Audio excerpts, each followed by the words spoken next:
Nagsisimula na raw pong tumaas ang presyo ng karne sa ilang mga pamilihan sa Pangasinan at inaasahang tataas pa raw ito habang papalapit ang Pasko. May unang balita si CJ Torida ng GMA Regional TV.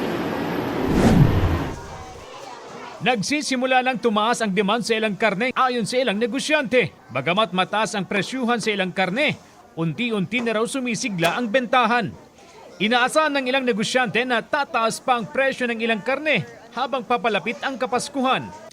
Opo, pag malapit na po yung December daw, yun nga daw po, tumataas po talaga yung baboy at manok. Sa pamilihang bayan ng Mangaldan, Pangasinan, nasa 340 pesos ang presyo ng kada kilo ng karne ng baboy na dating 300 hanggang 320 pesos.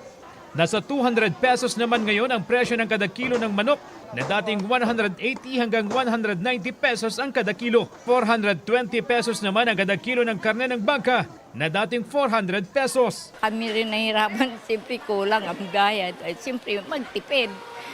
Kung magkano yung pira mo, hindi yun ang pagkakasyahin mo. Hindi naman ganun kataas. Mas mataas sa karni, di ba? Kaya pag itong manok ang kinukuha namin, kumbaga, pangmasa.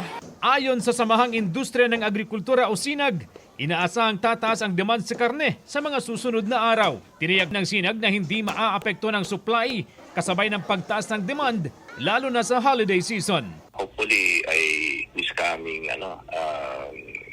November 15 down, tataasan na yung demand. Ito ang unang balita, CJ Torida ng GMA Regional TV para sa GMA Integrated News.